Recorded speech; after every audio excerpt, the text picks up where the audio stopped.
Good evening, ladies and gentlemen out there in YouTube land. I am Deleted Scenes, human being American, and YouTube Ronin. I'd like to welcome you to tonight's episode of Reserved Seats. First off, I'd like to say good evening to everyone currently joining us on X and Rumble. I can't see you, but I know that you're there. Already into chat. Usarn G.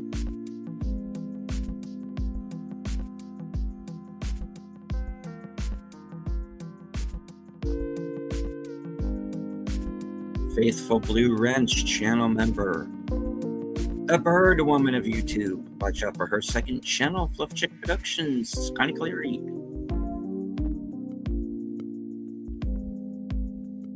The Tired Midnight Vlogger. The voice of Northern Oklahoma. Nothing to see here, citizen. It's channel member Curtis Selby.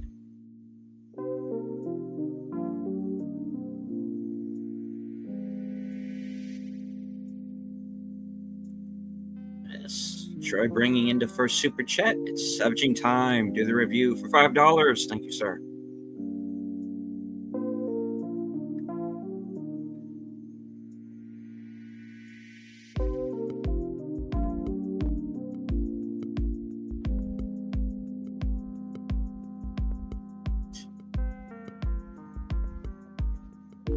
Network bringing in the Geeky Geezers raid.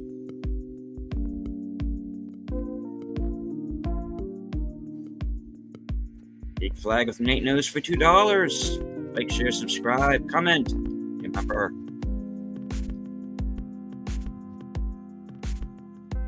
Welcome to Gorilla's Random Thoughts. Keep it down. I'm trying to sleep. Who amongst us isn't, my friend? All right, as you see, I do have a goal set up. 20 super chats or $50, and I will live stream a review of Fantastic Four First Steps. I'll watch the movie, so you won't have to. That are bringing in another $5. Honored to be a guest tonight. Thanks for helping us celebrate our 33rd anniversary. Indeed. The anniversary to those crazy kids. Together forever, indeed. All right, well, let us not waste any more time. Let's bring them out, ladies and gentlemen. Sea of the Smoldering Avatar Notice Network. And something, last call, something or other, I don't know. Good evening. Howdy. Well, good evening and happy 33rd, kids. Thank you very much. And here's to 33 more. And by then I will have passed out. And we in the backdrop, as we were getting ready for the stream, we were going through our pictures, and Netter and I both chose pictures from our vow renewal, which was in what, 2020 or something like that. It was 8 years ago. Okay, so it was 8 years ago, so it was before that. But got a in our bunches of pictures. Of course, we have our original wedding pictures and whatnot, and a lot of pictures from weddings that we've been at over the years. And I said, man, it's kind of depressing. All the weddings that we've been to, where, you know, I was either a groomsman or she was a bridesmaid or whatever you call it, or whatever. And so many of them are divorced, and they got married after us, you know. And there's like, well, you know, it's too late for us to get divorced now because, you know, we've already. And I'm like, yeah, no, I'm not going to do that just to accommodate them. Screw those guys. Yeah. I mean, would you get divorced just because everyone else does it? I mean, no, you don't do that. You don't just You wouldn't follow jump off a everybody bridge off if the everyone else cliff was and go, jumping off a loving. bridge. No, Although you then you don't see a have bunch of people hooked up to bungee cords, and you're like, thus all the people are jumping off the bridge. I mean, really, I've been married longer than my parents. My parents got divorced. Their divorce actually came through on their 25th wedding anniversary. Hmm. Yeah.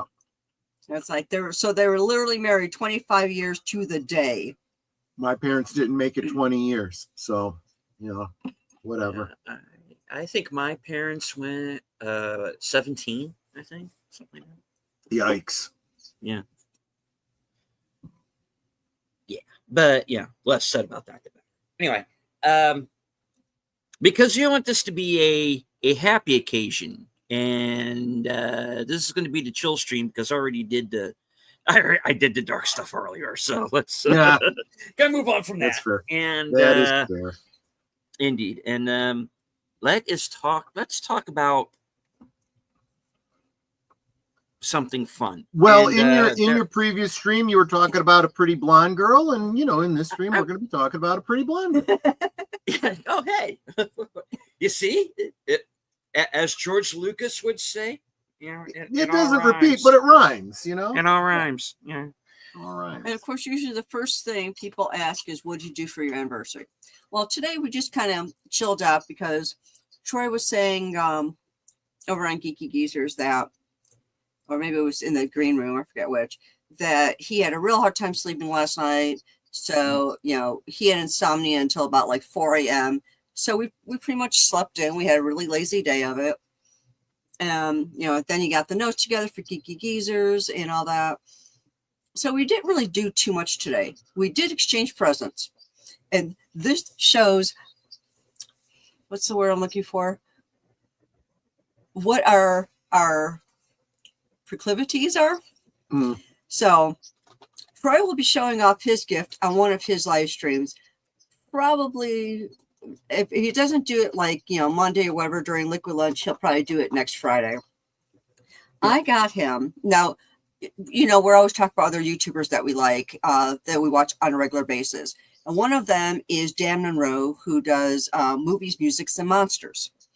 Mm-hmm. In fact, his stepson was a guest on Thursday Things at one point. Mm-hmm. Well, in one of his shows, he was talking about, he was wearing an Indiana Jones hat. He goes, "This comes from Screen Capped Hats." And apparently they are like the big name. Even Retro Blasting gets some of his hats from Screen Capped Hats. So I have to go on Facebook and I see, their page, and he's offering a discount on a couple of hats because the felts he has to make them are very slightly damaged.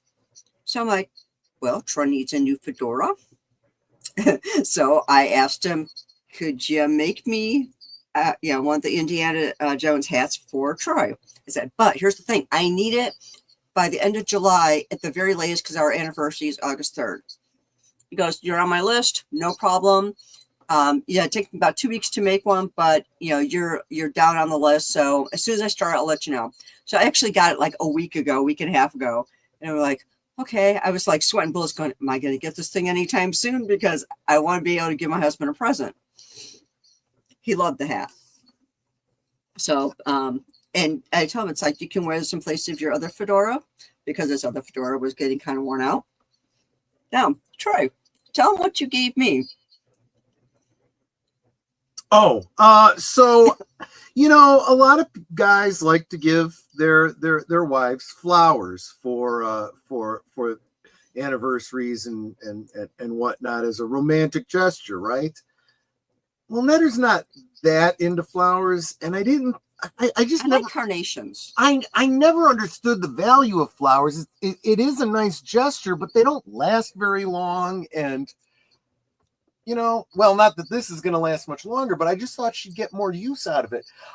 There is a place that sponsors another channel that I really like, King of Biltong. And they do, I don't want to call it beef jerky, but dried meats, no preservatives either. With no preservatives. There's no nitrites or anything like that. It's not even very salty. And but it comes in different styles. These long, thin strips, shreds and sausages, and they arrange it like a bouquet of flowers. So that's what I gave Netter for our anniversary. It just seemed like an appropriate version of a bouquet of flowers for us. Plus, he knows I love beef jerky, and Right. I know he loves fedoras, so it was perfect. Give the gift that you know the person's gonna like. Exactly. There are so many times when people buy gifts that they like to give to someone else that may not necessarily be their thing. I know Troy loves his fedoras, so I made sure to get him a fedora. He knows I love beef jerky, so he got me beef jerky, like a little flower bouquet. Yep. Yeah, we're weird that way. Well, I'll go you one weirder. I'm going to spring this on you right here on this show. I signed you both up for radiation treatments. That should be, well, that's the gift that keeps on giving, isn't it? It's You an pay out of the for it box now gift. so that you can afford it when you need it, right? Right. I'm putting it. You don't have to worry about a thing. I'm putting it all on my insurance, so we're good. And all right. Either that, or we can get it all in advance and gain superpowers. Right. Oh, yeah, that'd be nice. And of course, people that were on, was it Thursday things? Yeah, Thursday things or Friday night last call, I forget which. We raised, because you guys were so super generous, $84 Yeah, for our anniversary dinner. for our Which anniversary. we dinner, didn't do today because, like I said, it was kind of a lazy day. But we're going to be having dinner at Benihana on Wednesday. And we'll be thinking of all of you while we're eating our delicious steaks. I know I won't be live streaming from there. We're just going to tell you Yeah. about it after the fact. Well, dang. Well, what would be the point? Well, yeah, there you go. Come on, you have And, to. You have to. I also want to say, guys, take a look at the top. I'm only seeing 2 contributions to the torture deleted scenes fund. Yes. There should be 3. Me, Nate, and you. Yeah, there Nate's was should be Nate's 3. didn't fit the criteria apparently, but Oh. but you know, deleted does it the way I do it. You do the best you can with the way YouTube forces you to set up your goal, and you can decide whether you've made it or not. He's looking for, what was it, 20 contributions or $50? Was that it? Mm-hmm. Yeah. We So can get him to $50. We and can. Nate's we will can, count. So yeah. So $50 will get him. We'll torture deleted scenes by forcing him to see the new Fantastic Four movie to We're at to 12. review it. Let's keep it We're going. already at 12. We're more than a fifth of the way there. Let's send him to the movies. let's all so go it's to like- the library. And we won't make him watch Ouija Shark. I mean, for all the people that I've heard that said, all the people that I heard that said it was good. Someone in my chat today said, "Oh yeah, I went and saw it a second time." Well, good for Why? you, but you know, in its second week, it dropped off by 64%, and it didn't have a very strong first week, so it ain't gonna do It's well. got a tough road. I don't know. Maybe the whole superhero fatigue thing is for real. Maybe I don't think I so. don't know. I don't think so. I think it's they're tired of bad superhero films. And look, the other thing too is, and we touched on this a little bit in Geeky Geezers too, this whole idea that you can blame the audience for not liking something. That's not how this works. That's not how any of this works.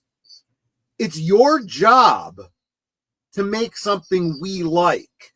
If you don't, then you don't get our money.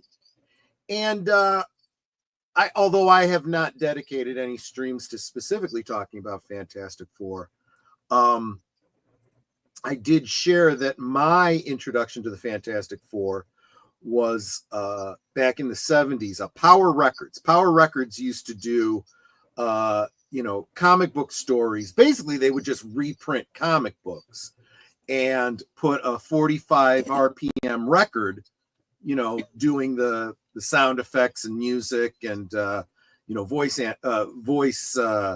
acting and stuff for it. And the one I had was Power Records, The Way It Began. And it was a retelling of Fantastic Four 126. And it was a story that starts out, it actually starts out kind of brilliant.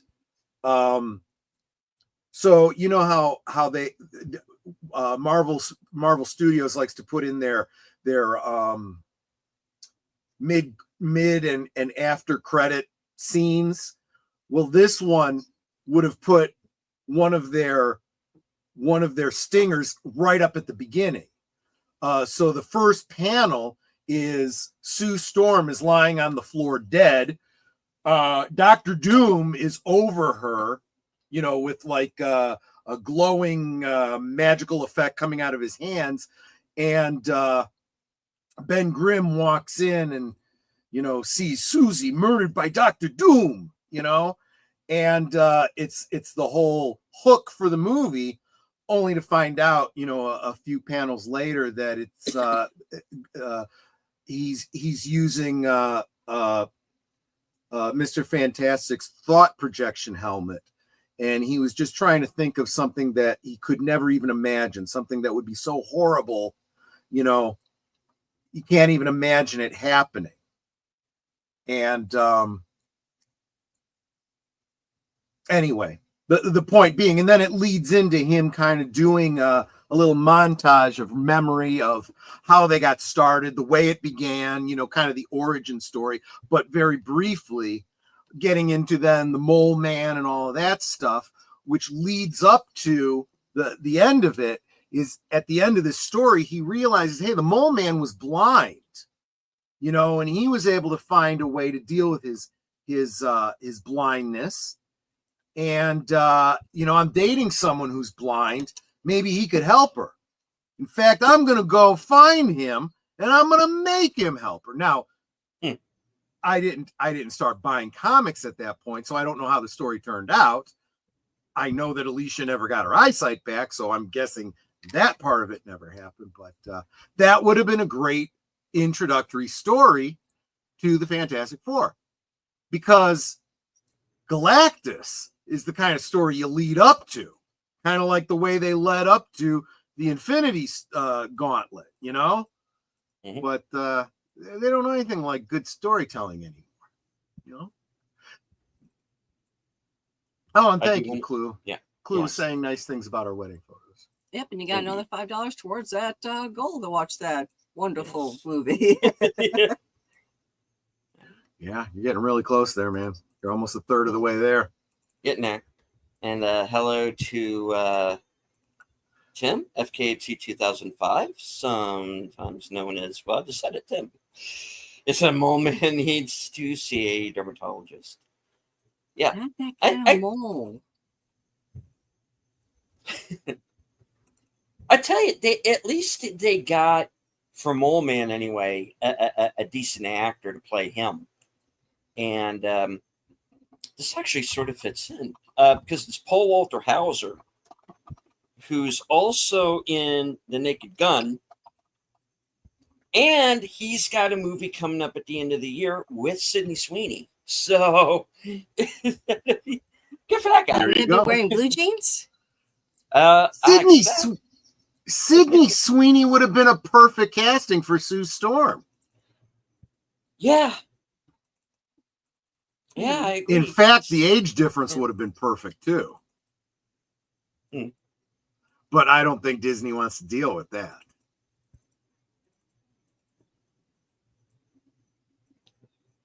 No. I think Disney won't want to. I think Disney will want to be a little bit more careful about that. I don't know. Disney. And I don't want to turn this into a show about Disney, but we all can be unified in our dislike of Disney. I don't know about these major studios anymore. It's just like they've forgotten how to make money. And then they have this whole thing that you guys brought up on Geeky Geezers earlier, where you now have this Warner Brothers splitting off, right? You got the Warner Discovery, and then they're going to call themselves Warner, and then they're going to go back to call themselves Discovery. It's almost like, what was the point of all of this? I don't know. I want to ask about this one comment from Tree Rock Creations. He says the fourth Fantastic Four movie is rushed.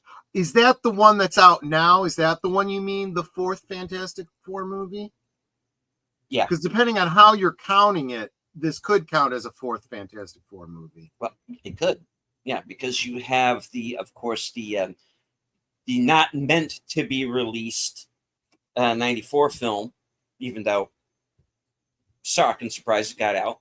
And of course, you have the early 2000s films, and then you have this one. So, yeah, technically you could. Well, there was the Corman film. You also have Fan Four Stick.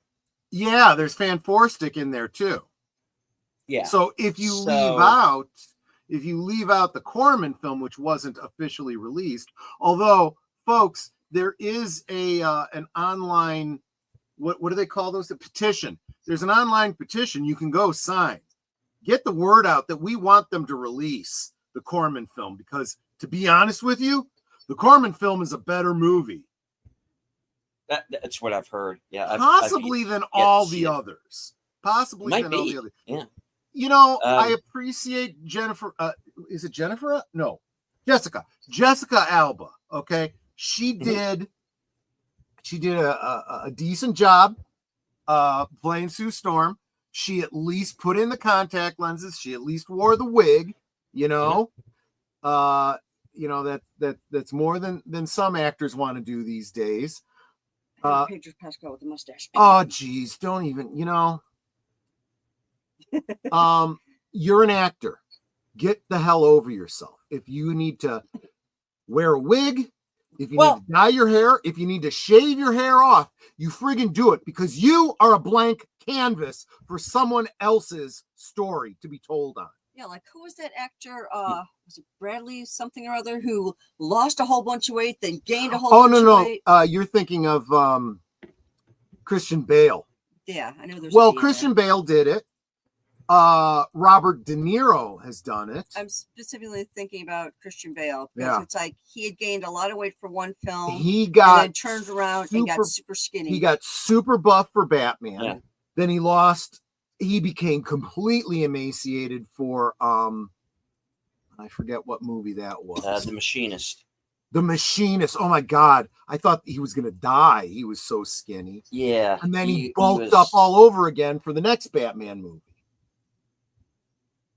I mean, it's amazing what these actors put their bodies through. But yeah, and you can't even shave off your damn mustache. Screw you. Well, then again, Cesar Romero refused to shave off his mustache for Batman back in the day. I refuse to believe the Fantastic Four: Rise of the Silver Surfer was just awful, though. I've got it on DVD. It's not great, but it's not terrible. I think the worst part about it was the way they dealt with, and this is where most of the kudos for the current movie come from, is that they actually depict Galactus as a character rather than a friggin' cloud. You know, I mean, it was pretty stupid. There were a couple of movies that had that whole cloud thing going. Green Arrow did it as well. Not Green Arrow. I'm sorry, Green Lantern. And because I remember. Oh, was that the Parallax? Yeah. You see, for Parallax, that made a little bit more sense. Yeah. But it doesn't lend itself very well to an action film. No, because I was wondering when because the problem with Green Lantern was everything in that movie was kind of they rushed through everything. And it's almost like they were trying to tell the entire Green Lantern story arc Kind of the same problem here, into 2 right? hours, you know. A story that should lead up to something greater, you're squeezing it all into one movie. Yeah. But yeah, I mean, you know, there seem to be these tropes. You know, you have the alien space cloud, you have the, you know, the sky beam that'll shoot up into the air for no reason. But, you know,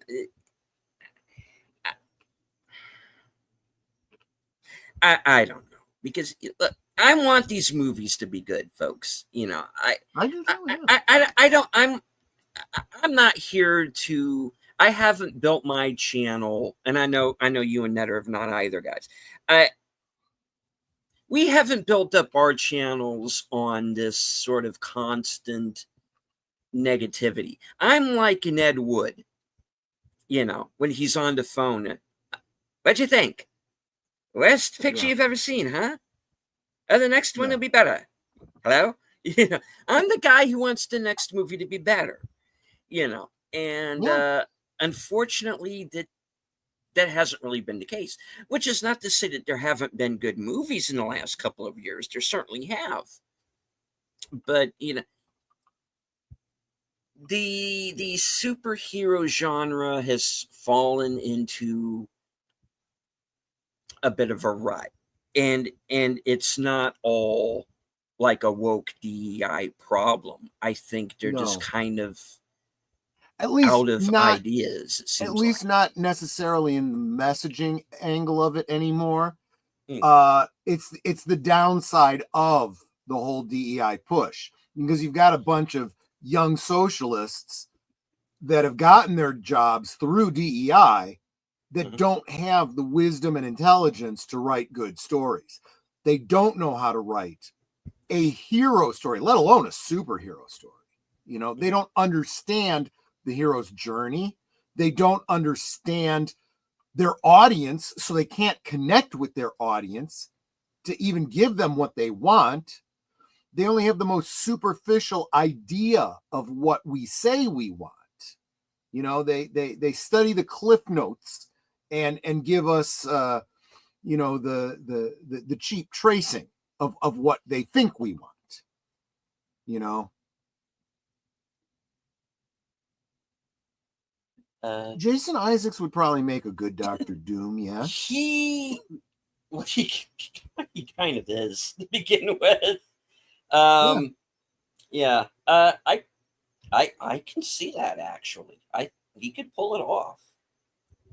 I'll tell you, the best casting that I ever saw for Reed Richards was the one in that Jessica Alba, those two movies, that Ian, what's his name?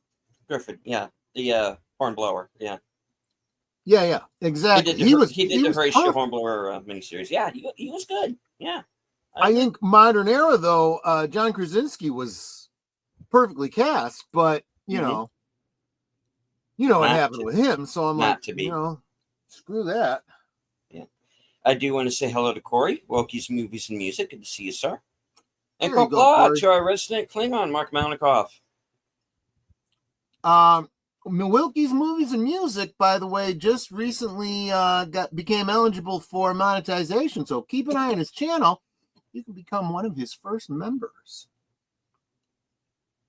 Right. Okay. Who was your first member? Mine? Oh, probably I don't remember. I really don't remember. I can. Well, you know, there is a way to look that up. Yeah, I'm not real good at reading those graphs. I get a little confused, but yeah, I can look into that. I'm curious. Let me look in my studio for a second, because all right, now I'm gonna look. Most likely it was me. No, because I would have told you not to join, because why are you going to pay me to be a member? I'm thinking subscriber. Oh yeah, I don't know. For subscriber? Oh God, I don't know. I don't even know how I'd look that up. That's a long But way if I back. go to see all members,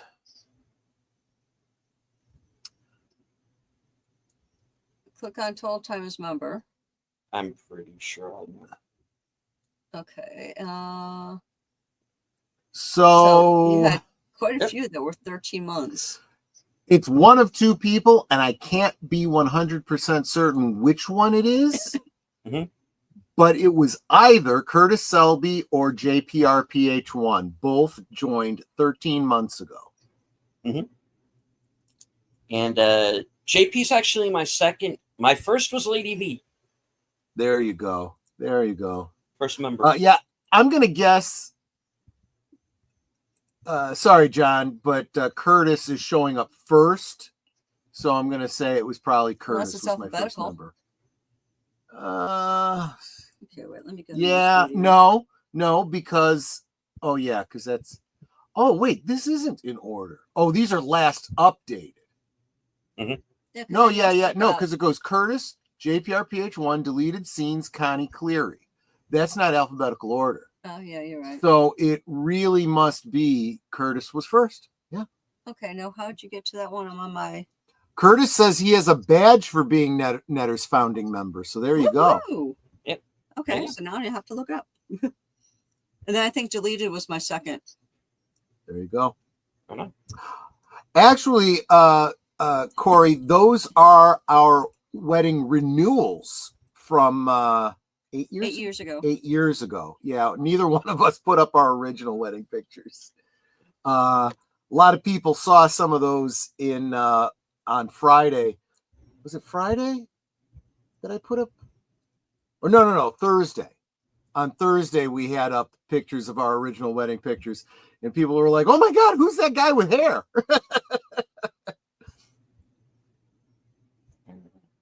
Curtis says he had one for reality based, and then they took out his channel.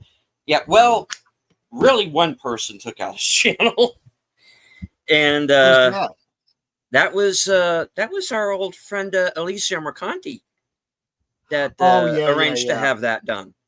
Yeah, and yeah, she's a piece of work. Yeah. Oh yeah. Well, it's all that she's got left in life anymore is to make everyone else miserable because she's pretty much tanked her career. Well, when you're dealing with what I refer to as the sad and miserable people who live in their cars, because I was talking about this earlier. I mean, you're talking about people who are not happy unless they have dragged everyone else down to their level. Yeah. And what I say is you got to rise above that. And if all the people that are going after these people, yeah, I mean, these are people who very clearly need psychiatric help because of what the last 10 years has done to them. And, look, the pandemic did none of us any good. And I am of the belief that was by design. Yup. This was, I've already said it, so I'm just going to say it. This was made in a lab. It was allowed to get out. Mm-hmm. And a lot of people on both sides of the ocean made a lot of money off of it and gained a lot of power and tried to frighten us into doing our bidding. And we didn't all do it. And the other thing was we were all supposed to also lay down and die. Also didn't happen. So remember that, kids. That was a setup for moment one.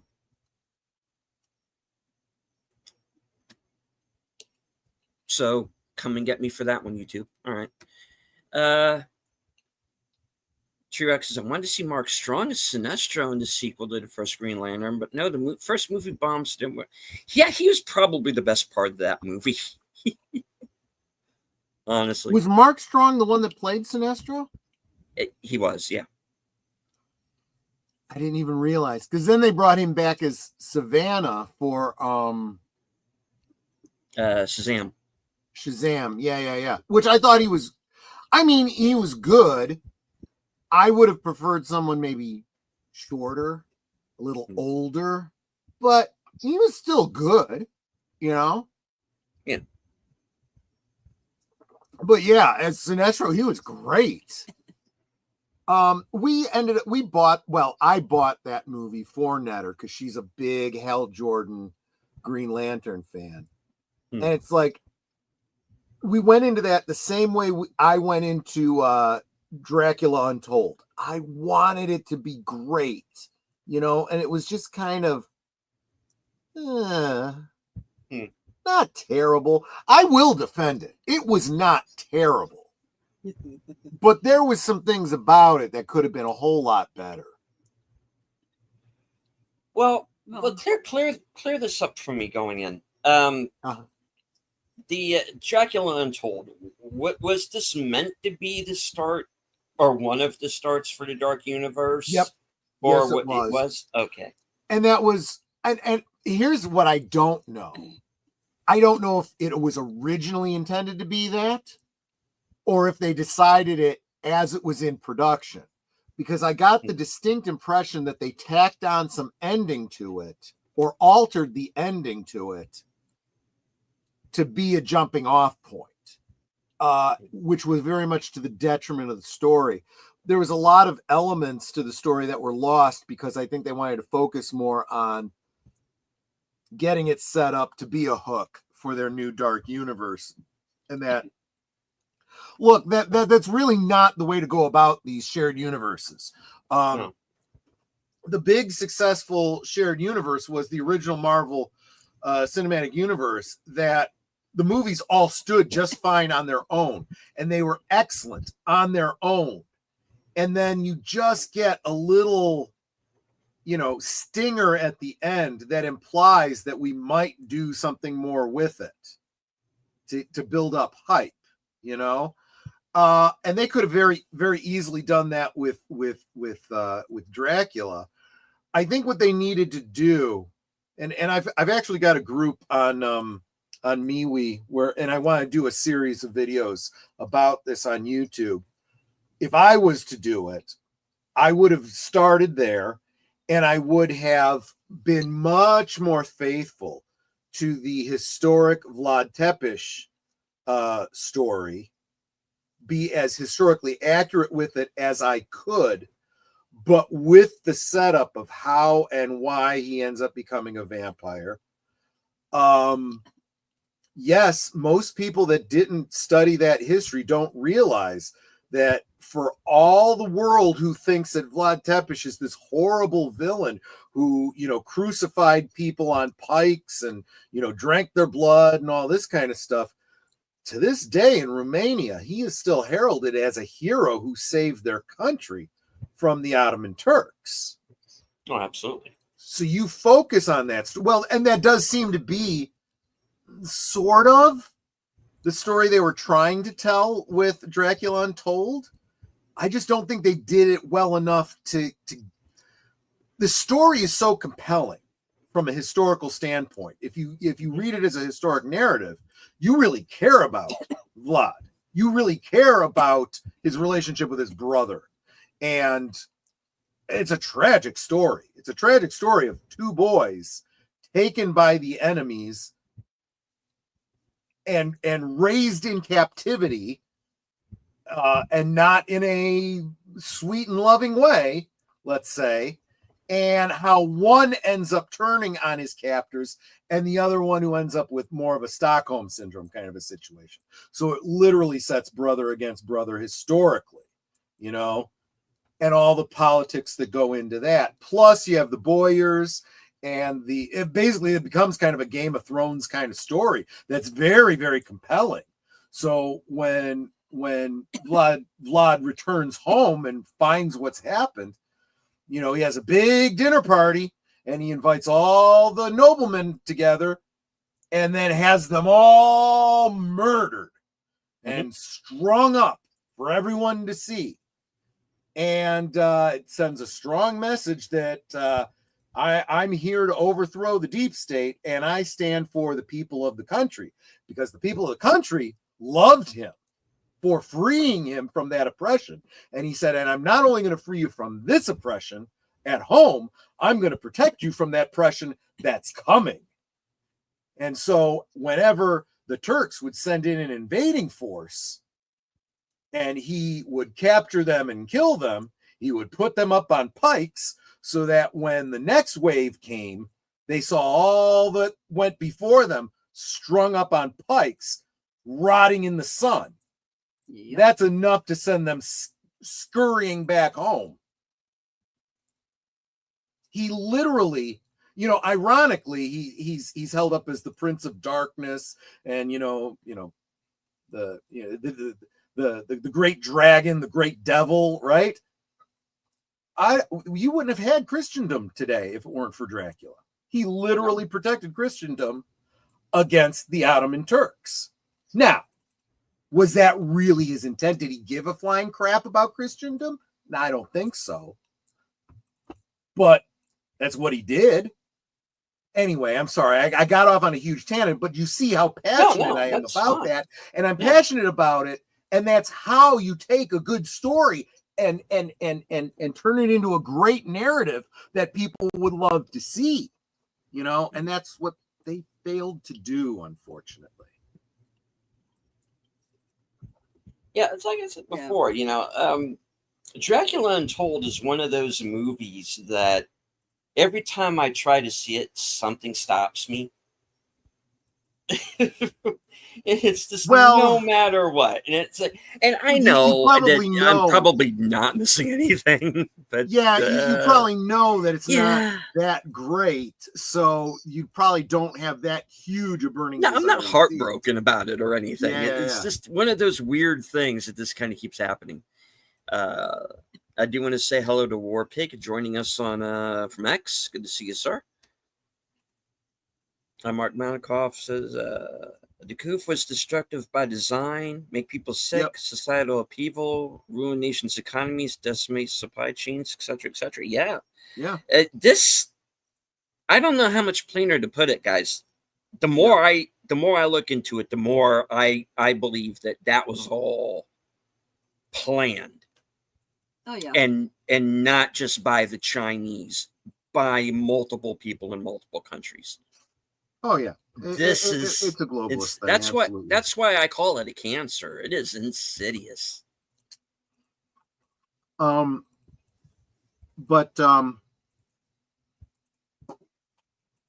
as you said, Deleted, we don't always want to be negative.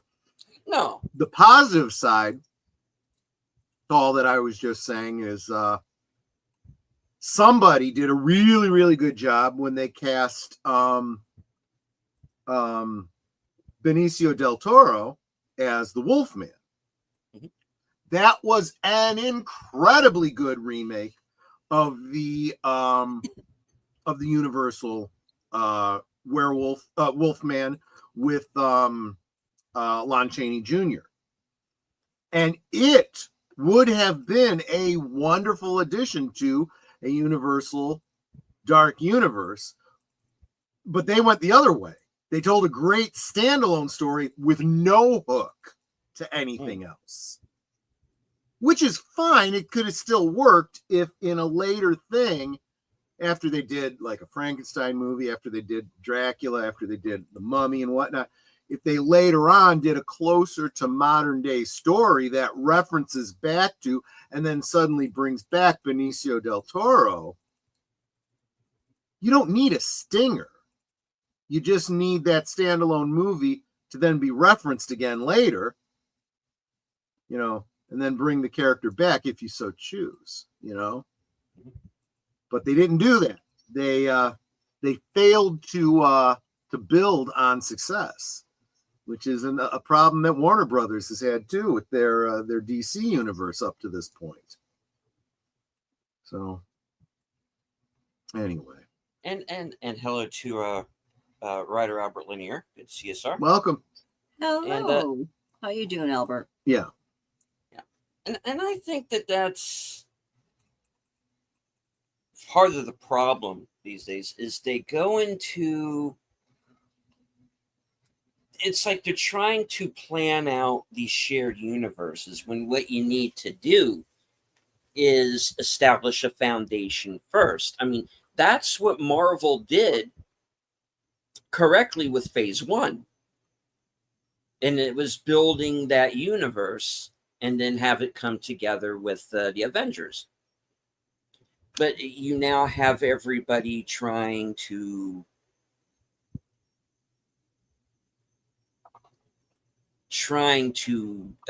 copy that particular template, but they're kind of speeding to get there, which is where the Snyderverse went wrong, I believe. You know, you're trying to get to the level of the Avengers with 3 movies, and you haven't planned everything out yet. You know, all right, so you have your Superman movie, then you jump straight into Batman v Superman, which is basically the divorce before you've had the marriage. Yep. You haven't had them as the Justice League yet because you haven't gotten the Justice League yet. Right. You know, and you haven't properly set up that world. You know, no one necessarily cares about Birds of Prey. You want to do that, then you wait for your own, second or third phase down the line. Yeah. You know, it's like they did everything backwards. And I'm not saying that I didn't like all of those films. A few of them I actually did at the time. But it's like on the whole, it was not the sum of its parts. And in the end, right. I'm sorry, kids. Stick me on the pike, Snyder Bros, but not enough of you want to go see those movies. Yeah, you can moan and complain all you want. Yeah. You should have spent more money at the theaters. And if there's not enough of you, then I'm sorry, that's how it comes out. Albert Lynn, yeah, I was just going to bring that up. Yeah, we were talking about that, yeah. Dracula really was nothing to do with the real Vlad the Impaler. Maybe the line in Stoker's book might have some link to it. I, who have commanded armies. Yeah, see, This is, and I think too many people tend to put too strong a point on it, right? If you understand that Bram Stoker was inspired by Vlad Tepes III, but didn't directly, well, let's be honest. When I say he was inspired by him, he knew a basic overview and he liked the name. And that's why he made Dracula who he was, right? But he didn't take the time to do any serious historical research because he wasn't going to refer to any of that. None of that was really important to him. But now, over time, people have looked back, made that connection, and said, oh, well, what if someone did? And there's nothing wrong with doing that. Not only is Bram Stoker now in the public domain, but obviously people from history are absolutely in the public domain. So you could do a fictionalized version of anyone you want to. There is a version of Dracula out there that posits that Dracula is actually Judas Iscariot from the Bible. Mm-hmm. So you can do whatever you want. I'm just saying, if you're going to do it all the way, do it all the way. And really, because and again, this is my bias showing, because I am a lover of history. History has such great stories. You don't have to go out of your way to fictionalize things. You can just tell the story the way it was, and it'll be amazing. I've seen a lot of historic epics that were inaccurate, but they were inaccurate on the side of pulling back from the real history, because the real history was so over the top. It was unbelievable,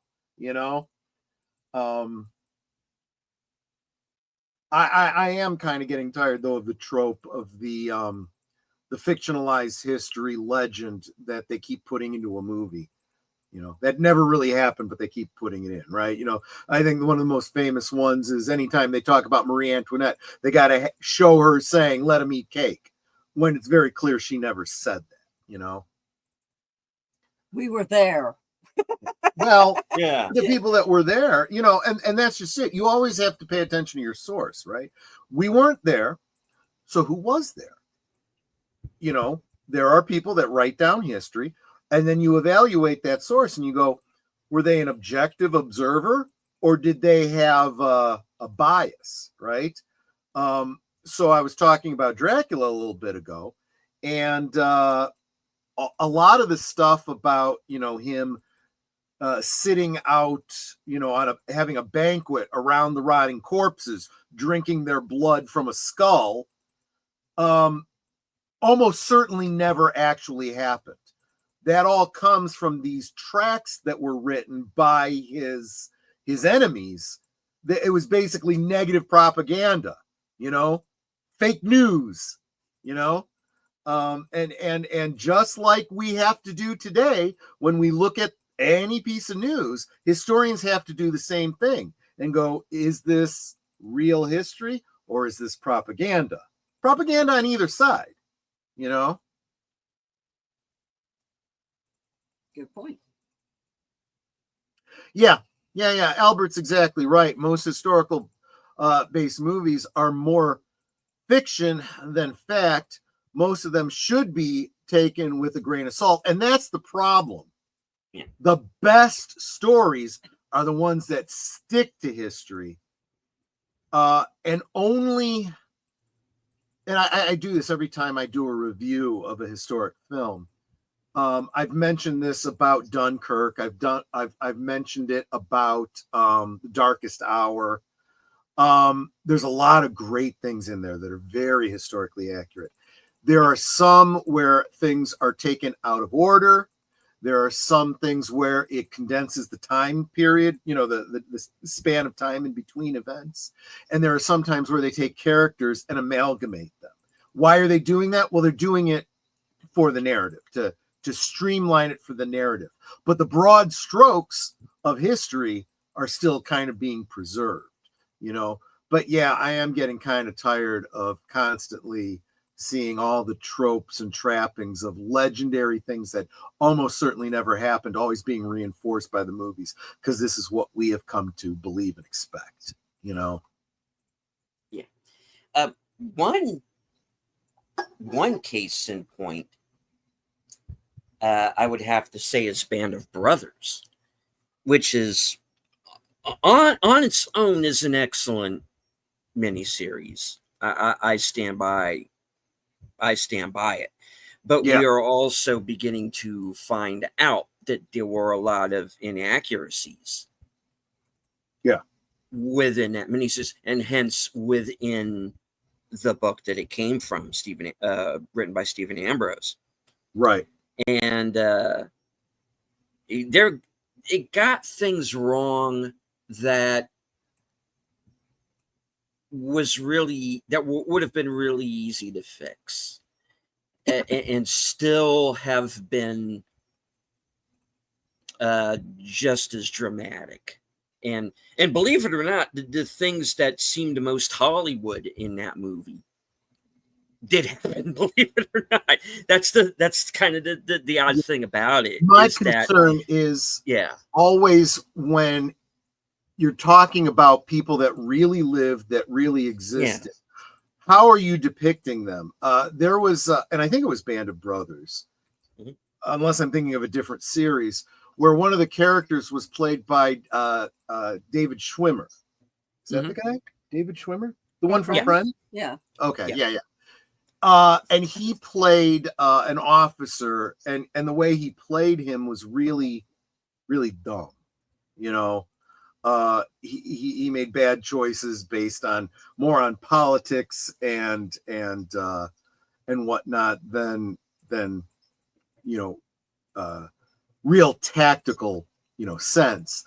And from what I've read, apparently that wasn't really accurate. That he was very unliked by his men, but not for the reasons that are depicted in the film. you know, Mhm. and so some of what was said about him may have been very, very biased and even slanderous. And it's like you have an obligation to get those things right when you are adapting them, for a presentation like this. The other one that I always bring up, I think people are sick of hearing me talk about it, is in the movie Titanic. The first officer is depicted as firing into a crowd to keep them back from the lifeboats, and then after killing a bunch of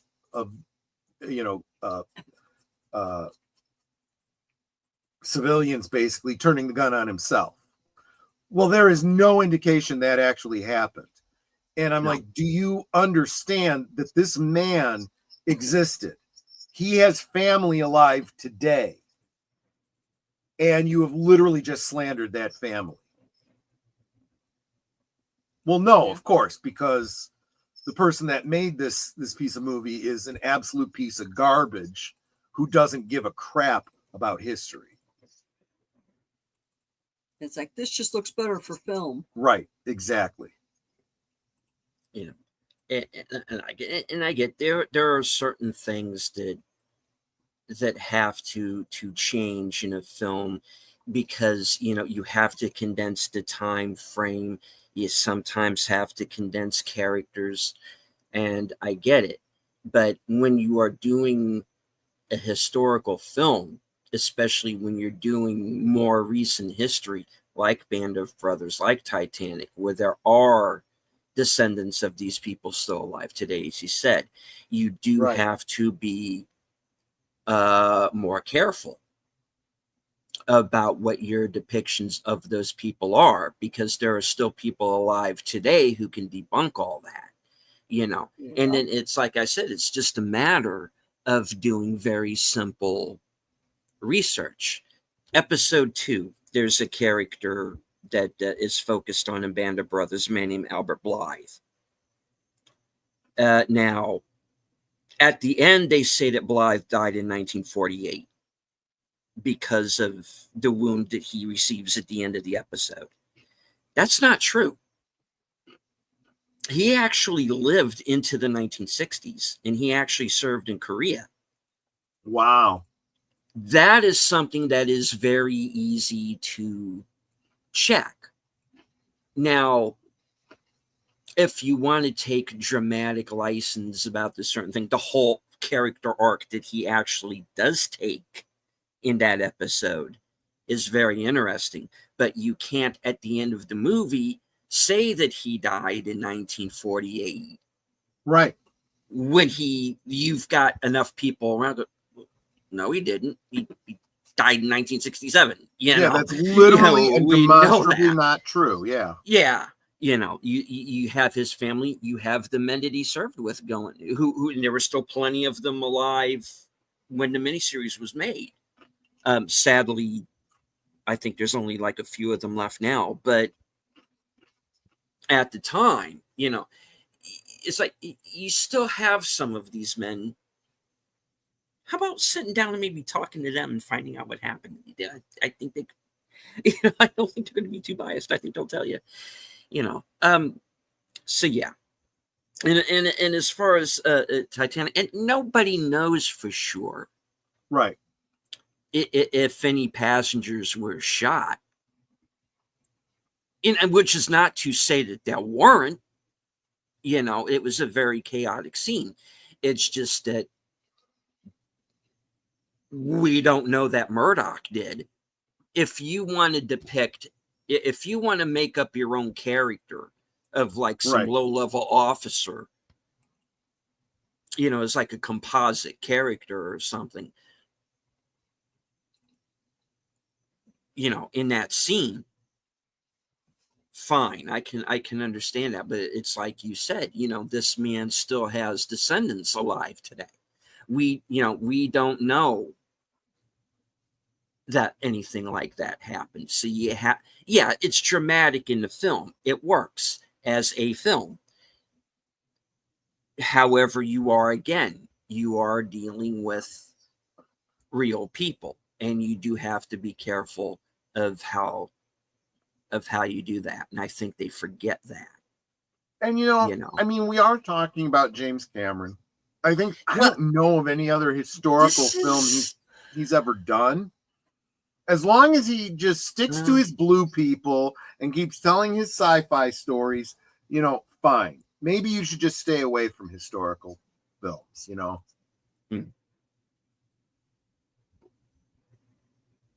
And who knows? Maybe that is why he's stayed away from them. Yeah. Who knows? So what is the current tally for how much is raised to watch make you watch that awful movie? We're still at about the same. Yeah.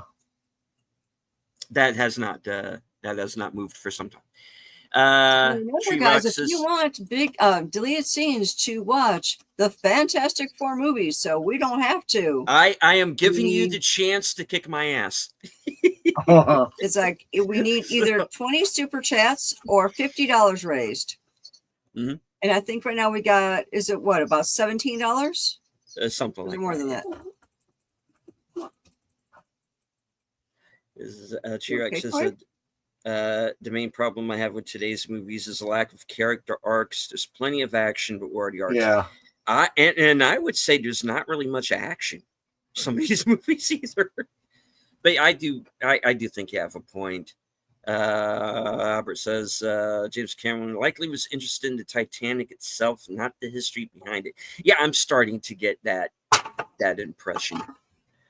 All right.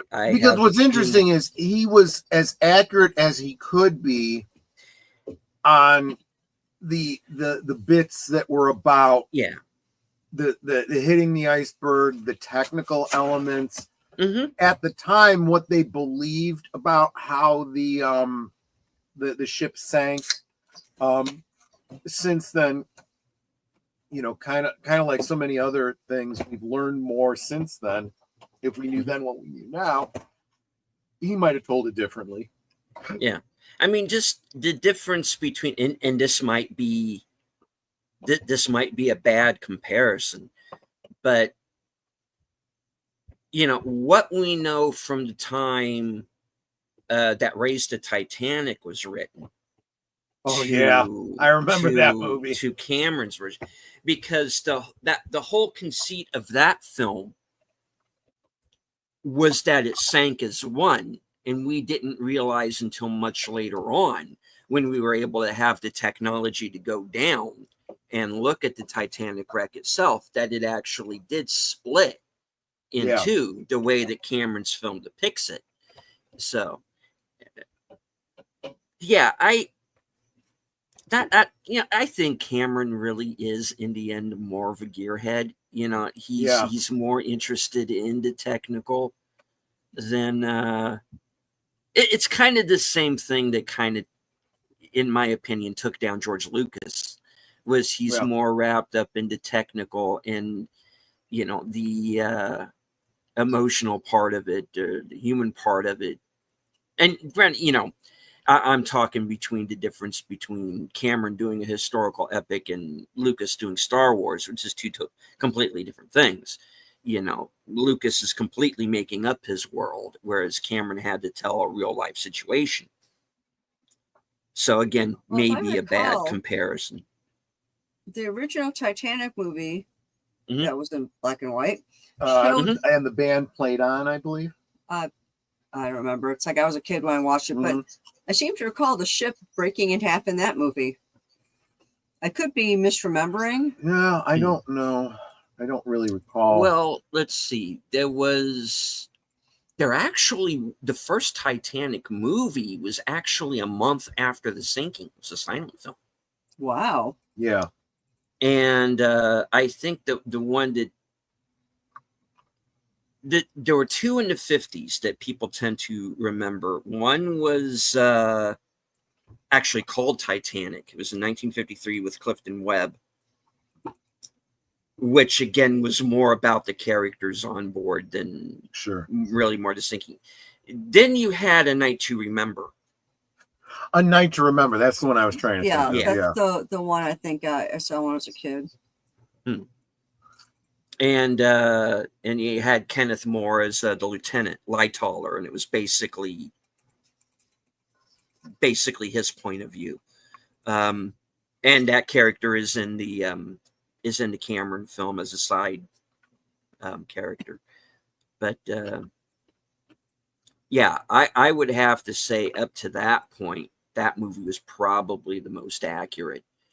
One thing that would be a really interesting read for anyone out there who can find it is read Colonel Archibald Gracie's book. He was a survivor of the actual sinking. He actually kind of died. He died pretty much from it later on. He kind of fell ill and he was never really 100% health wise afterward again. But read his book. It's interesting in the fact that he doesn't try to pump himself up or make himself look like a hero, which tends to make me think that it's accurate, so if you can find that, read that. It's a pretty interesting tale.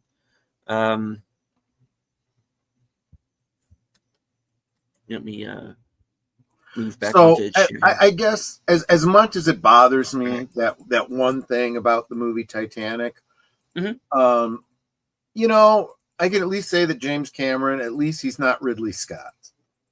I mean, at least he's got that going for him, right? Yeah. Ridley Scott can't do a good historic epic, if life depended on it. I think about Gladiator, Kingdom of Heaven, The Last Duel, Black Hawk Down, House of Gucci. These are all stories that are, if not based on real people, they are taking place during specific historic times. And especially this Napoleon one. Oh my God.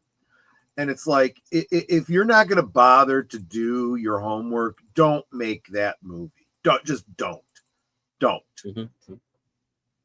Or make up something. Go back and do more alien crap. Do more, Blade Runner or whatever. Stay away from the historical films. Well, honestly, with Black Hawk Down, I give him a lot of credit for that one in particular, because he got that about as accurate as he could in the time that he had to tell that particular story, because you do have to condense so much.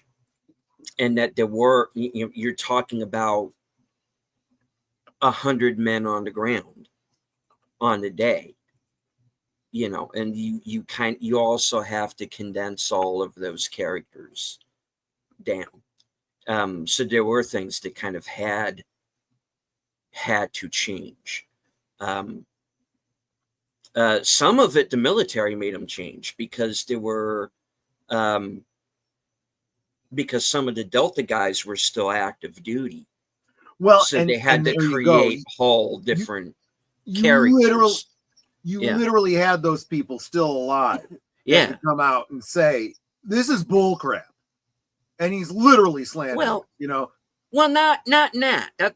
That's the point I'm trying to make. Isn't that? Right. I don't think that anybody who is connected to that operation could say that was like a poor depiction of one person. No, and that's another. Why I'm saying it. That's why he had to do it the way he did it. I think if this was something that was done 30 years from now, I don't think he would have put in the effort. Yeah, who knows? Look at all of the other examples, right? When he doesn't give a crap. And Albert Lanier is kind of making the same point I am. I like Ridley Scott, but as a history minor in college, I found his criticism of historians insulting and ridiculous. And that has flavored my opinion of everything he does. basically I've come to realize he's just an ass. And so I am that much more critical of his other movies. Some of his, films since Alien that touched on the same, I don't know what you call it, shared universe narrative or whatever, have not been great, but I'm not willing to carry the water for him because he is an ass. And exactly the criticism that he's made of historians. It's like, well, that's fine. You can criticize historians all you want. I'm going to criticize the hell out of you as a filmmaker. Yeah, I didn't see Napoleon. Exactly I right, can Albert. only I can only speak to what I've heard about it. And if you're going to go in, and again, this is another problem that they have these days, is it's almost like they don't know how to market a film. And if you're going to market your historical, your quote unquote historical epic with a screw you to the historians, it's like, It wasn't made. and for then you wonder Well- why the movie tanks. Yeah. Well, I mean, and here's where the intellectual dishonesty comes in. Mhm. If you're going to say that about history, then you know what? And I don't know if he's ever said anything about, personal politics. I don't know if he's one of those kind of people. But don't you dare start talking about politics, because I'm going to say, oh, really? Were you there? Were you there in Washington when so-and-so supposedly said such and such? Because if you weren't, you can't possibly know that you said that. That's how it works, right? We kind of rely on secondary sources. We rely on the media to tell us what somebody said, an interview, whatever. Are you saying outside of direct experience, you can make up whatever you want and believe whatever you want? Really? Is that how reality works for you?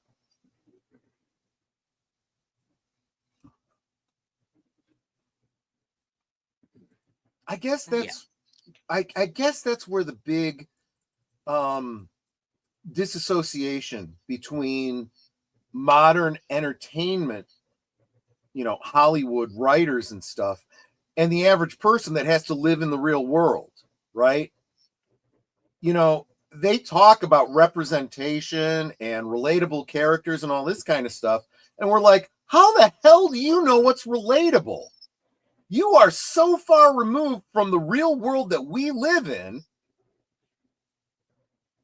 How are you supposed to represent us? Right? Mm-hmm. And I'm sorry, I've said it many, many times. If I wanted to go to a movie, a superhero movie, say, and see myself represented on the screen, that so-called superhero would be an old, fat, bald Italian guy, with no superpowers, a blood clotting disorder and bad eyesight. That doesn't sound like a great action hero. You would have the power of gab. Right. But you put Henry Cavill up there, and I'm like, you know what? I don't look like him, and I don't have his superpowers, but damn, I enjoy this movie. I'd love to be him.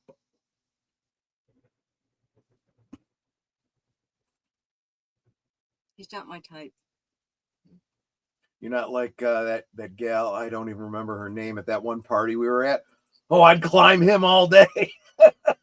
Yeah. Warpig says Scott originally planned on connecting Blade Runner to the Alien universe, which in a way it kind of could. It totally could, yeah. Yeah, because whenever I saw both of those films, and I understand again, I was quite young at the time when I did, I always connected those two movies. I always looked at it as, while Harrison Ford is on Earth chasing after replicants, Sigourney's up in space dealing with the xenomorphs.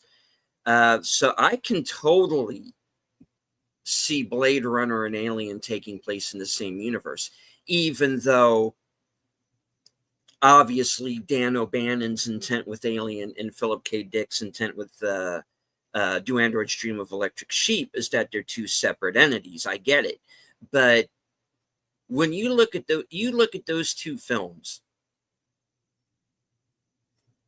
and tell me that they don't feel like they take place in the same world, in the same universe, Right. because they totally do, whether that was on purpose or not. Warpig also says Braveheart is a good example. Wallace is not a commoner. Oh God, Braveheart, outstanding movie. Total bullshit from start to finish. Yep. I'm sorry, The Patriot too. Well, here's I know a little bit more about The Patriot because it took place and was filmed in my neck of the woods. Was they changed that story quite a bit. Oh yeah. Benjamin Martin, although he is a composite of several different people who did exist, he didn't. He is a fictional character. The actual character is a man named Francis Marion, who's still pretty. You say how Vlad Tepes is considered a hero. You know well, Francis Marion is kind of the same around here, and he would. And his modus operandi would be to get the British to chase him, into the swamp, into his area, and then they called him the Swamp Fox, Francis Marion, and he'd get them trapped out there and then totally annihilate them, and he did begin to build this rep of you try to fight this man on his own ground and you're not coming back. There is so much about the Revolutionary War that if it was just told the way it actually happened is so much more interesting than the way its legend is depicted. There's a YouTube channel, and I have to apologize, not that she's going to be watching this, but I don't remember her name or what the channel is, but she does a lot of going to different historic sites and talking about the events. And she's at Lexington and Concord, and she's talking about, she's kind of doing different, each segment of her video, she's at a different place along where Paul Revere would have done his so-called midnight ride. And she's saying, it was more than just a man riding from one place to another saying the British are coming to warn everybody. It was, there was a point where he went past where a number of British soldiers were on horseback and they gave chase, and it became a literal horseback, and he got caught at one point and he had to get away from them. And he wasn't the only one going and spreading the word. Other people were doing it too. So there's a whole movie you could do about just that story. Most people, all they know is the poem, The Midnight Ride of Paul Revere, which is a nice poem. But if you're taking your history from that, you're missing a lot of the good story. Yeah. So there are stories out there to tell, folks. It's just a matter of finding someone who's willing to do the work needed, and then either getting published or getting made, and then hopefully not to have anybody come in after the fact and rewrite it, because there's always that whole adage of too many cooks. And there's also the script's perfect, kid. Now what can we do to change it? Right, exactly. Which is very often what happens. You also have the element of the people that want to filter it through the eyes of modern audiences. Yeah. No, Yeah. you're No, you're telling a story that actually happened. Tell it the way it happened, and let the audience filter it through their own damn eyes. Yeah.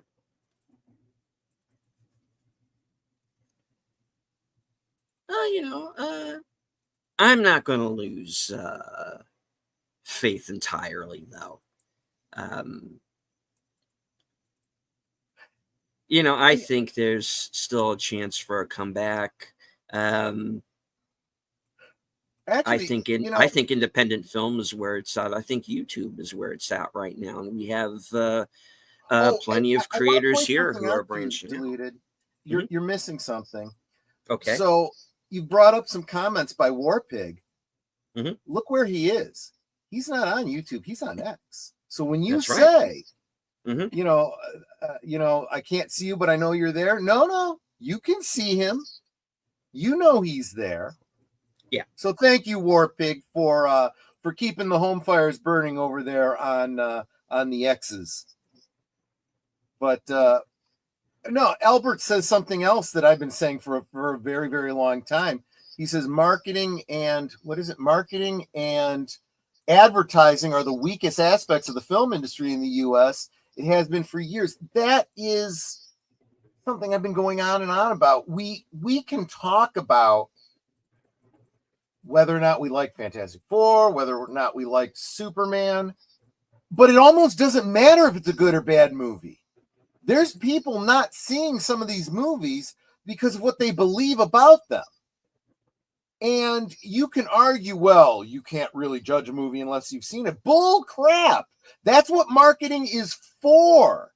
So I can decide whether it's worth it for me to spend, for me and my wife, like $50 to go see a movie.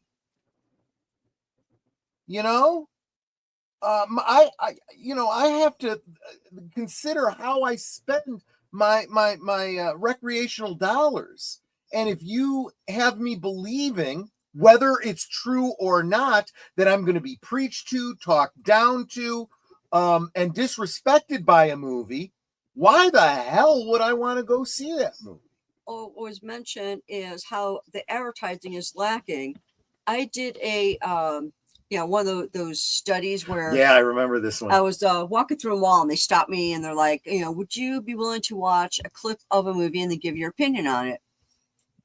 Only thing I could tell you about this movie is Brad Pitt was in it, in the mountains, wearing a big heavy coat, and I'm like, I have no idea what this movie's about. Occasionally there was a fight scene, and I'm like, I don't know what this movie is about. And in my comments, I put that. It's like, okay, it's Brad Pitt. He's apparently in a winter area. There's fight scenes. I have no idea what this movie is. From her description, I guessed that she was talking about 7 years in Tibet. Yeah. And considering that movie came out in 97, it sounds like it would be about right.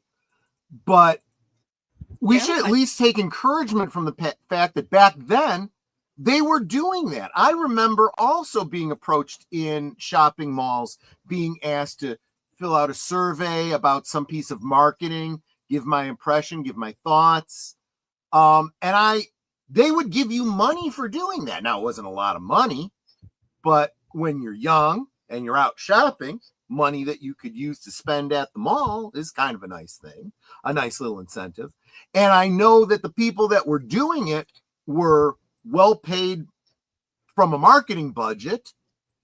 And hopefully the input from people like me gave them, okay, gee, maybe we should change how we're marketing this, but there are some great examples of marketing that made or broke certain films. And okay, so I'll give you my favorite example of bad marketing. Mhm.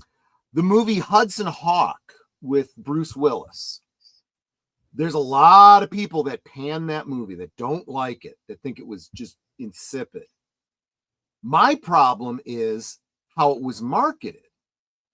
if you went to that movie, well, if you saw the marketing for it, you thought it was kind of like Die Hard, except about a bank robber type of person rather than, you know, a cop, you know, fighting bad guys.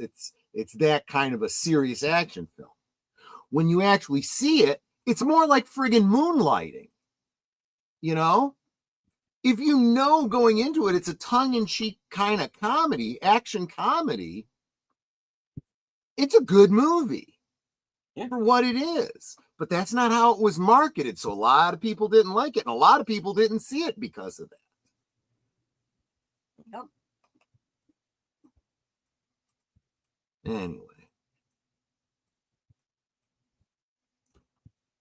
It's economics 101, people. Know who it is that's buying your product and make a product they want. Treat them right so that they'll keep coming back. Exactly. You know who had a great business model in that regard was, and I don't think the company's even around anymore, the car company Saturn. They literally built a cult around their cars. They would have these annual get-togethers. You know, people were encouraged, if you see another Saturn driver, get together with them, become friends with them, you know, share identity based on the car. The cars themselves weren't that great, but people loved the identity of the car, you know, and the community around it. You know, we never did get an invitation to any of those picnics, and we had that car for about 5 years. Yeah, but it wasn't that great a car. Kind of glad we moved on from that, but anyway. So yeah, if anyone knows if Saturn is still they're out, not around anymore. They're not. Okay, it doesn't I don't think surprise me. so. Doesn't surprise me. But yeah, Saturn. Yeah, Whatever. that's a blessing past. right. Yeah. Driving around in my Saturn with my Pepsi Free and my members only jacket. I don't know. Okay. I knew it. You killed Tony Soprano. No. Albert says Hudson Hawk was filming in New York when I visited there years ago, keeping me in bumper to bumper traffic when I arrived. So okay, yeah. So you're gonna have that kind of flavor, your opinion of it. Well, it's the same thing, wasn't it? Was it you who had a problem, or was it me? Downtown, the streets were all closed off and everything because Oprah was filming some stupid I was the one ass who was piece so ticked off about that, because it's like, I lived and worked downtown, and you're trying to tell me I can't get home because she wants to film something? Yeah. And so many shop owners lost so much money because it's like, you were closing down the Magnificent Mile so people cannot shop, which is affecting our livelihood. Oh, we'll give you some money for that. And they gave them so little, it did not make up their days. Or actually, I think they had closed down for 3 days and barely gave them enough money for like 1 day of being open. I'm kind of torn on this particular element because on the one hand, you want things to be able to be filmed on location with practical, you know. But there's no reason for her to shut down. No, yeah, I'm not talking about her. I'm talking more about like Hudson Hawk and other things like that. At the same time, I think about like,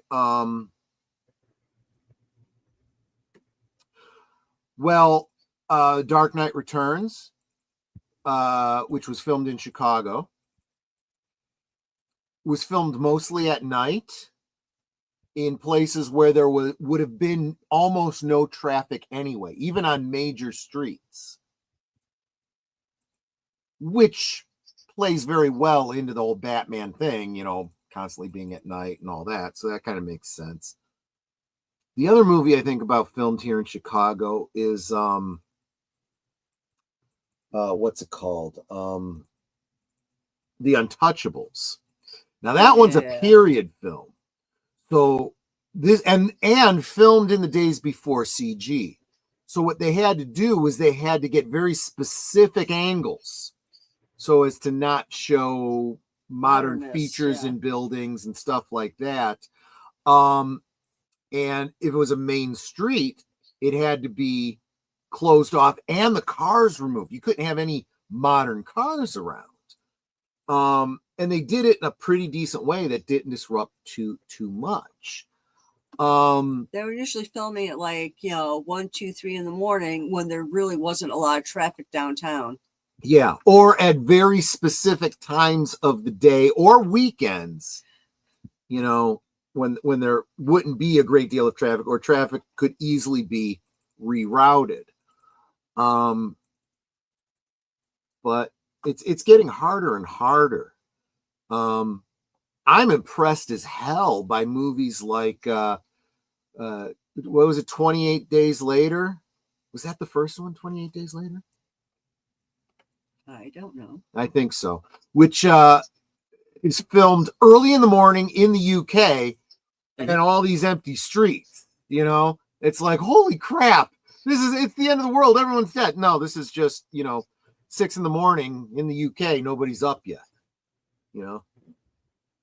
Risky Business filmed in Chicago and Highland Park. I remember downtown streets being closed in Highland Park. Yeah. Me too.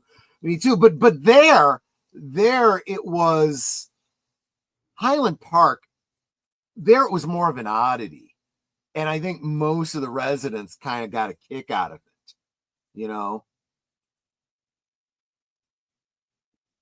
Retroactively, I sure do. I know a lot of those filming locations, Sound like Blues Brothers. Kind of like Blues Brothers. Yeah. That's another one where that mall that they tore up, they did that in the middle of the night when no one was there. The building was closed.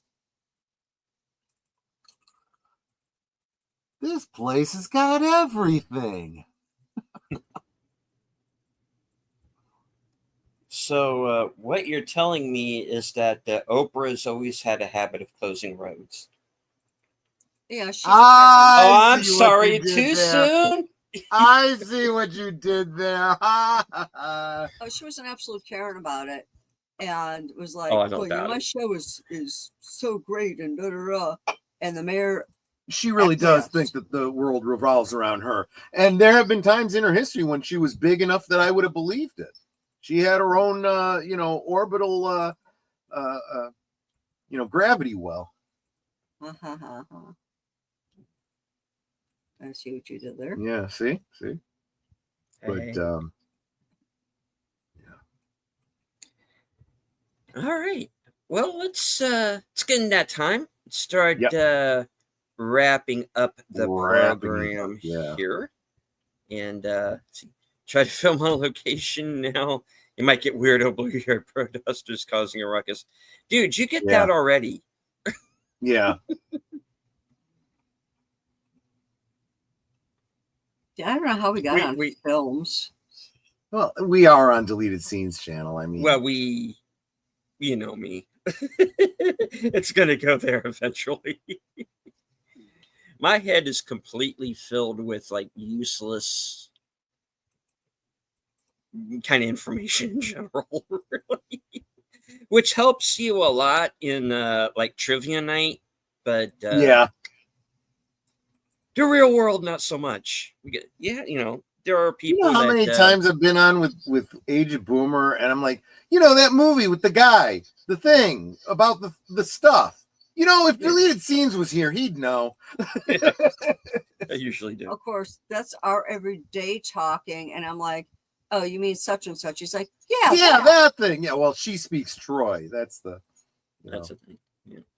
Yeah. There are people who have degrees in, molecular biology, literature. My degree is in Gestalt pottery. Frisbee 1B. And the films of Keanu Reeves. There you go. I took a course in lesbian dance theory, but I didn't do so well in. It wasn't what you thought it would be, was it? No. Yeah, see that's marketing for you. Oh, I well. tell you. Oh my gosh. Hello I have a DJ PhD in Ronnie G. bullshit. Yeah. That's why his eyes are brown. Oh, thank you so much, Ronnie. Super appreciate that. That's very encouraging of you to say. Great, talk about a great channel with a great community. Of people hanging out. You should check out DJ Ronnie G's streams. You go in thinking it's going to be about one thing, it ends up being about another. But who gives a crap? It's fun, however it turns out. And that's just a theory. A film theory. It's funny. I was watching, I don't remember what channel I was watching, and he said something about it being a theory. He goes, a game theory. And I'm like, oh, you go to game theory. See, I think film theory.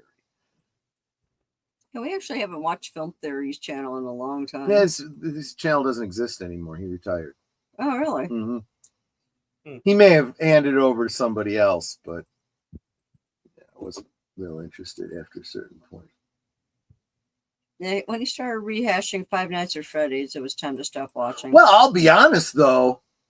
Everything I know about Five Nights at Freddy's I got from that channel, because I never played the games or anything.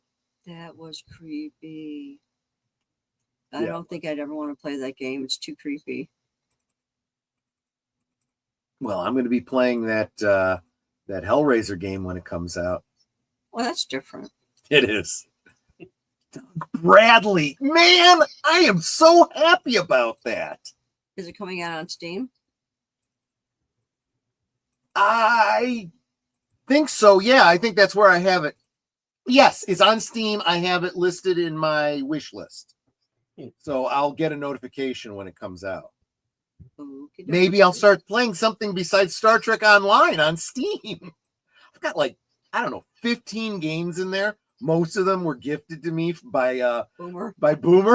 And I pretty much only play Star Trek Simulator. Online. Well, occasionally the next one is Goat Simulator. And I'll just play that for a couple hours and laugh.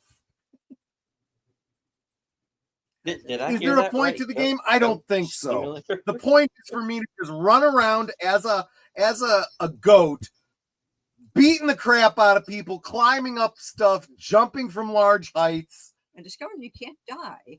Yeah, I'm an immortal goat, and I can just beat the crap out of things. Oh, that helps. Well, yeah, it does. I swear, the first time I was like, "Hey, look, you can climb," and I realized I was climbing a radio tower, and I'm like, "Holy shit, I'm really high!" Yeah. I fall, and all of a sudden, I fell from because I didn't understand the controls well enough at the point, so I was able to get on it and start climbing, but I couldn't. I didn't know how to right myself at the top to walk on the thing, and I fell off backwards. Landed on the ground, got up, shook myself off, and I'm like, well, I guess you can't die. I didn't even see anything that said, you took so many hit points or whatever. So I'm like, I can do whatever I want. So I go and I just blow shit up and, smash into people. Smash into a truck. Oh, I jumped onto what are those, the treadmill? I got onto a treadmill and it shot me off into space. I was like, like that. That can be only one, Yeah, exactly. Oh, that's the other thing. You can encounter other goats and beat the shit out of them too. It's a lot of fun. The one I want to play is that a squirrel with a gun. Or whatever it's called. I don't know about that one. I know the one about the goose with the knife. Just a goose with a knife? Well, okay. Makes sense. Oh, then there's the one about digging a hole. And all you do is go out to your yard and you dig a hole and get resources. Yeah, I saw a bunch of people were doing playthrough footage or play footage of it or whatever. You buy a house because you've been told that in the backyard you can dig for resources and you can make a lot of money. And it's true, you can. As you dig, you get, and obviously the deeper you dig, the you start to find things like gold and diamonds and platinum and stuff like that as you go further down. You take the resources. You go sell them. You can buy better digging equipment. You actually have at some point have to buy a rocket pack to get out of the hole you've dug. Because you're going so deep. But it's there's a very definitive end to the game. You eventually dig as far as you can dig. I'm not going to ruin it for you, but you can even dig in your neighbor's yard and mess them only because of a glitch. Yeah, people have figured out how to glitch the game and do some of that, but yeah. and well, now it's probably too late. Yeah, it's past midnight here. Because I was going to say, anniversary is over. Goodbye, everyone. Goodbye, everyone. Yeah. I was going to say, if you watch Geeky Geezers, we were talking about how GOG was giving away free adult games, so then you could go play those games for free, and but too late now if you didn't get them already. End up on a watch list, and Exactly. All right. Well, so we don't end up on a watch list. Let's start. Too late, I'm sure. Wrapping up the show, and we will start off with Netter. What is coming up for your channel? Let's see. Aside from, of course, guesting on your channel and Troy's channel, on Thursday things, my very special guest will be Big L Presents. And we're going to be talking about the origin of the 10-word review. Yep. That's actually all for me this week. Yep. Unless I'm guesting like other everywhere. than guest appearances, right? Oh, actually, I forgot one. Oh, yeah. Wednesday. Doesn't matter whose icon you have up, really. I know. Wednesday at 9 p.m. Central, I will be I will be a guest on Sergeant Giratina channel, and as soon as actually they might have their link up already, because they did send me a link for their studio, so I will put that on my community tab so y'all can check that out. And that'll be on Wednesday, 9 p.m. Central, 10 Eastern. Yep. And we're going to be talking about Green Lantern. There you go. Oh. Told you she was a Hal Jordan fan. All right. Well, that gets things back around to myself. Tomorrow night, even though there is a mystery movie night, it's only at AMC. And I don't have an AMC here, so I'm going to have to bow out of that one, which will leave me the chance to head on over to Last Call Members Night at the movies. And last time... I need to decide what that's going to be now, right? Okay, looks like it's going to be How to Train Your Dragon. Yeah. Oh? Yeah. Okay. All right. Because I gotta cut it off and get the thing set up, so that's what it's gonna be. I thought for sure Megan was gonna win, because it's like, well, I like dragons, but yeah. So there you go. Yeah. So I will be there for that.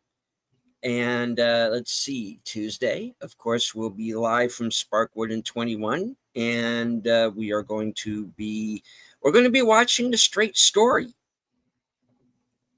David Lynch makes a G-rated Disney movie about a man on a tractor.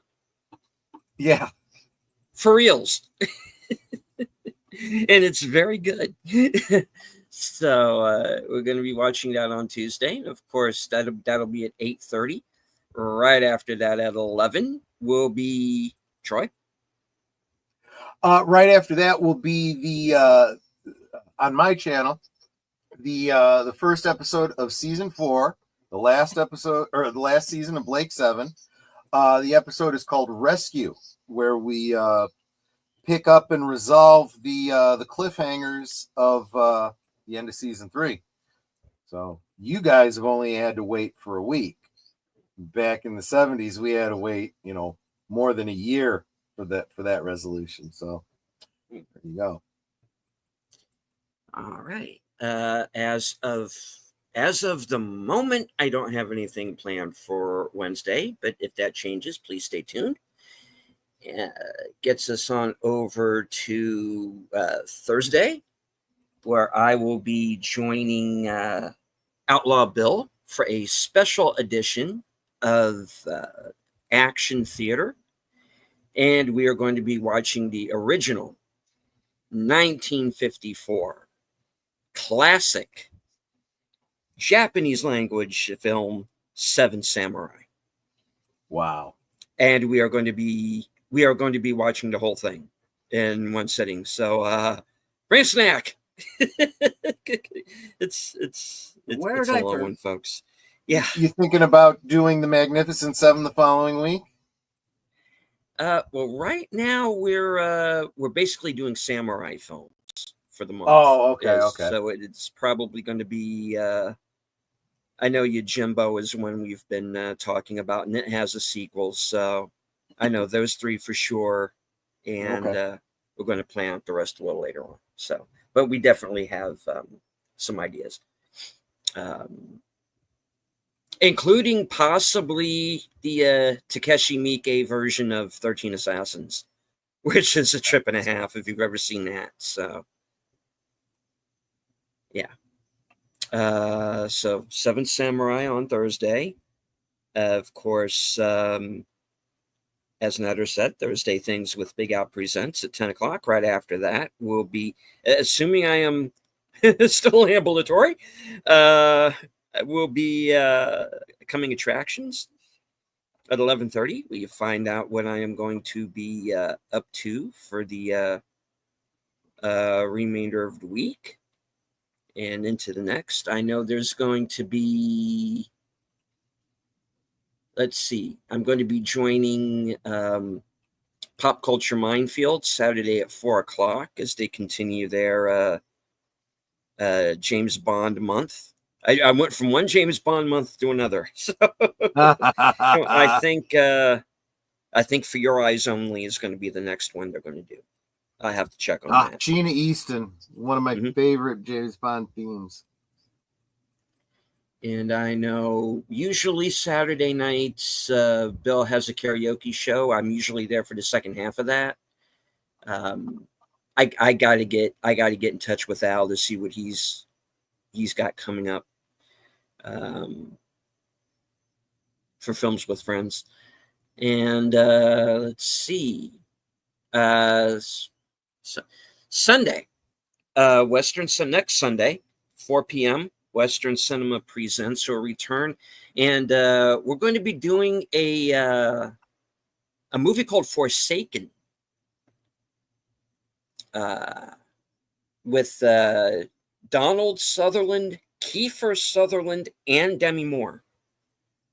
About a gunfighter who wants to retire and make peace with his father, but some bad guys show up in town, and he's got to deal with them. So, haven't seen it, but from what I understand, it's a pretty decent film. So I'm looking forward to that.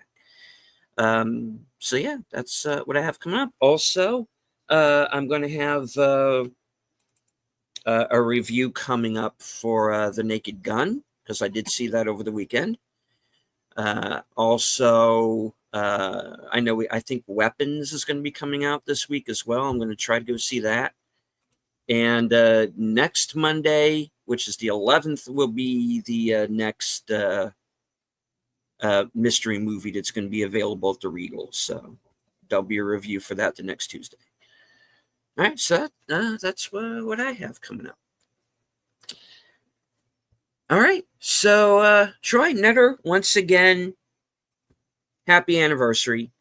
Thank you so much. Thanks for having us. Indeed. I want to thank everyone who joined us on X and Rumble. I can't see you, but I know that you're there. I know we had up to 45 people watching us live at one point. So thank you all for joining us. Thank you, Lady Mist, the Emoji Queen. Yeah. I want to thank War Pig, Ronnie, writer Albert Lanier. I think Chirac, of course. I think Connie was with us at one point. Curtis, Tim. Let me scroll up because I don't like missing anybody. Mark Malnikoff, our resident Klingon. Yusarn G was with us earlier. He had to go get some shut-eye, as did Geek Flag.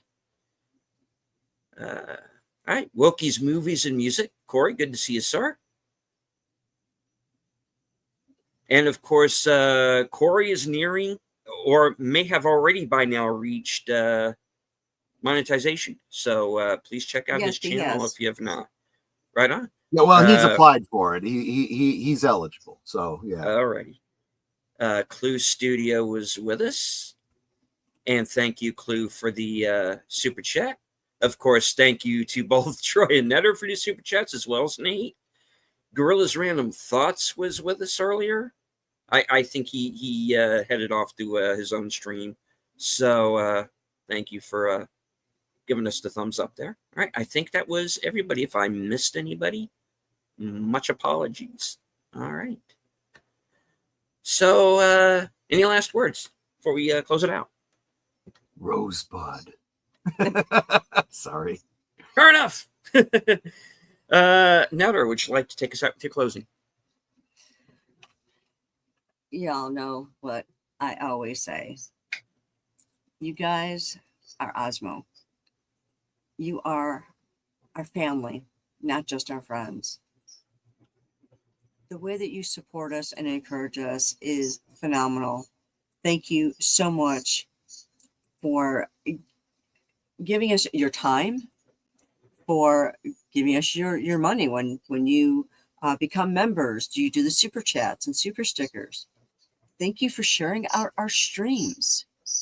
The thumbs up, the comments, all of that is so important to each of us. So thank you for doing that. Thank you for helping our channels to grow. Because we don't do this for us. We do this for you. So thank you for the many ways that you are huge parts of our lives and our channels. And until next time, good night and God bless. And thank you all for celebrating our anniversary with us. Yes. That was Osmo. Indeed. And as I always say at the end of every show, thank you all very much for joining us from HQ and all points north, south, east, west, and beyond. Good night. Take care. Stay strong. Be safe and healthy, because this is how we win.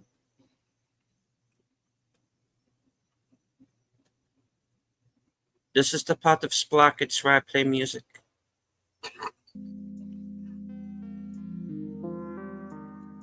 There we go. This is my best Dita. Take it or leave it. Thank you. This is the part of the show where I can end it and I can be goofy and funny again. Thank you. Comedy is not dead. It just went away for a little while.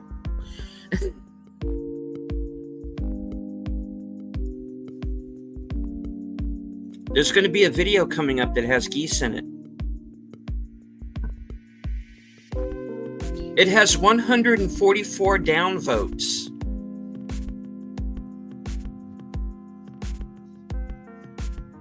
Troll's got a troll, I guess. But here it is.